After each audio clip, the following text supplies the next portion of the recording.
فریضہ حج ادا کرنے کے لیے، اور امام حسین اسی حج کو چھوڑ کر کربلا جا رہے ہیں۔ ایک بات یاد رکھیے گا، دو چیزوں میں جب کسی چیز کو ترجیح دی جاتی ہے اور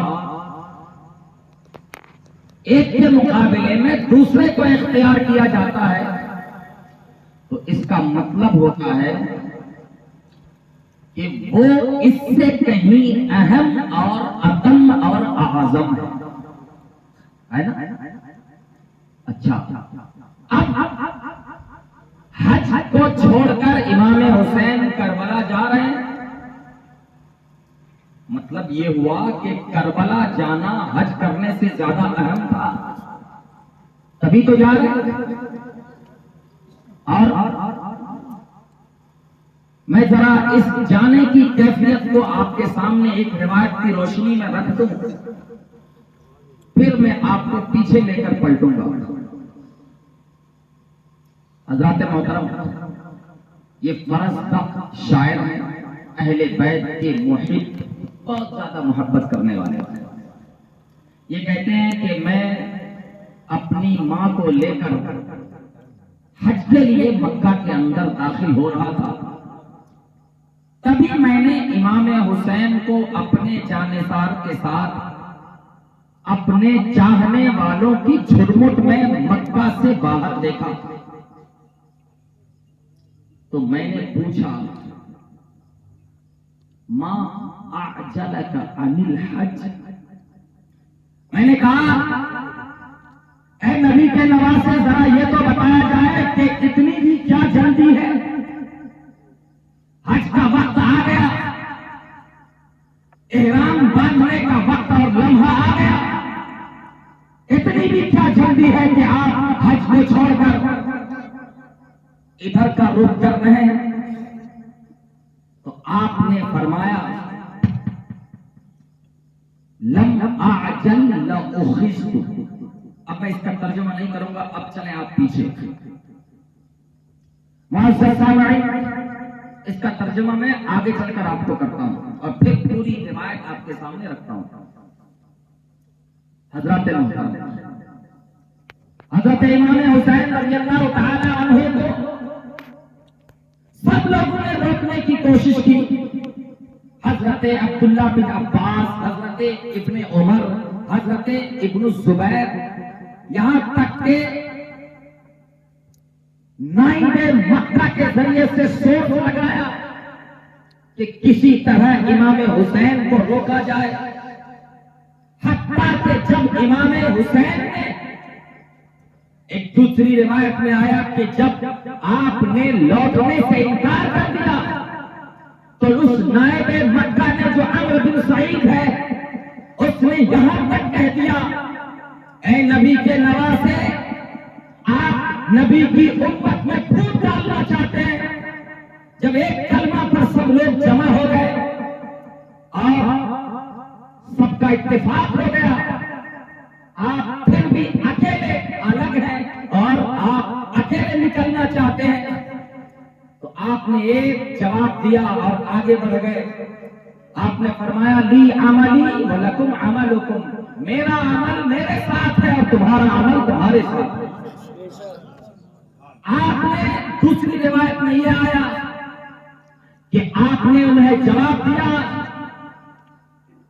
آپ نے فرمایا کہ انی رأیت رسول اللہ صلی اللہ تعالی علیہ وسلم فی المنام قد امرنی بامر قد امرنی فیہا بامر وانا ماضٍ لہ۔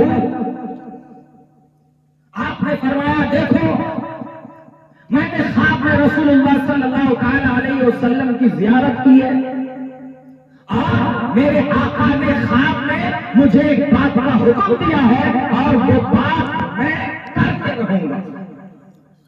ایک کام کا حکم دیا، ایک چیز بتائی، وہ میں کرتے رہوں گا۔ پوچھا گیا، وما تلک الرؤیا، اے نبی کے نواسے بتائے وہ خواب کیا ہے؟ آپ نے فرمایا لا احدث بها احدا حتى القى ربي عز وجل. آپ نے فرمایا کہ میں وہ خواب ایک راز ہے، میں اللہ عز و جل سے ملاقات تک، یعنی آخری وقت تک اور مرتے دم تک یہ خواب کسی سے بیان نہیں، اور یہ خواب بیان نہیں کیا، یہ راز ہی رہ گیا. اس راز کی طرف کچھ روایات کی روشنی میں اشارہ ملتا ہے. اب آپ آئیں اسی طرف. کیا حضرت امام حسین، یار اس کو چالو کرو، اس کو چالو کرو، تھوڑی بہت ہوا تو لگے یار. درود پڑھیے ایک بار، صلی اللہ علیہ نبی الامی وآلہ وصحبہ وبارک وسلم، صلاۃ و سلام علیک یا رسول اللہ صلی اللہ تعالی علیہ وسلم. حضرات محترم، آپ نے فرمایا اگر میں جلدی نہ کروں تو میری گرفت ہو جائے گی، لأخذ، میری پکڑ ہو جائے گی. یہ پکڑ کیا تھی؟ معزز سامعین، میں نے آپ کو ایک بات بتایا تھا کہ جب دو چیزوں میں ایک کے مقابلے میں دوسرے کو انسان اختیار کرے، اس کا مطلب یہ ہوتا ہے کہ وہ اس سے زیادہ کہیں اہم ہے. اب آپ دیکھیے، ذرا غور کیجیے کہ حج کو چھوڑ کر امام حسین جا رہے ہیں. یہ حج کتنا اہم ہے اور کس قدر اہم عبادت ہے، اس کا اندازہ آپ کو لگنا چاہیے.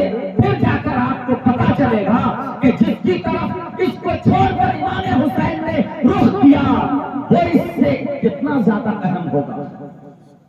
میں آپ کے سامنے اب ترغیب و ترہیب کی ایک روایت رکھتا ہوں. میرے آقا صلی اللہ تعالی علیہ وسلم نے ارشاد فرمایا جب بندہ کامل وضو کر کے حجر اسود کو بوسہ دینے کے لیے اس کے سامنے جاتا ہے تو میرے آقا نے فرمایا کہ وہ رحمت الہی میں داخل ہو جاتا ہے. میرے آقا نے فرمایا پھر جب وہ حجر اسود کو بوسہ دے دیتا ہے اور یہ کہہ لیتا ہے بسم اللہ اللہ اکبر اشہد ان لا الہ الا اللہ وحدہ لا شریک لہ واشہد ان محمدا عبدہ ورسولہ، میرے آقا نے فرمایا پھر رحمت پوری طرح سے اس کو ڈھانپ لیتی ہے. نعرہ تکبیر، نعرہ رسالت، یعنی اب رحمت اس کے سروں کے اوپر چھت کی مانند ہو جاتی ہے اور وہ بندہ جہاں جہاں چلتا ہے یہ رحمت صاحبان کی طرح سے اس کے سر کے اوپر چلتی ہے. ابھی حدیث پوری نہیں ہوئی، میرے آقا نے ارشاد فرمایا چونکہ طواف کی شروعات حجر اسود سے ہوتی ہے نا، اگر حجر اسود سے آگے پیچھے سے طواف کریں گے تو مکروہ تحریمی واجب کے خلاف اور یہ مکروہ تحریمی ہوگا. بلکہ اگر حجر اسود سے آگے چل کر باب کعبہ سے طواف شروع کیا تو وہ چکر مانا ہی نہیں جائے گا، وہ چکر شمار میں نہیں آئے گا. بعد میں اس چکر کو اعادہ کرنا ضروری ہے. حجر اسود سے طواف کی شروعات ہوتی ہے تو اب جب استلام بھی کر لیا، حجر اسود کو بوسہ بھی دے دیا تو اب ہوتی ہے یہاں سے طواف کی شروعات. آگے سنو میرے آقا نے کیا فرمایا جب بندہ حجر اسود کو چوم کر اپنا قدم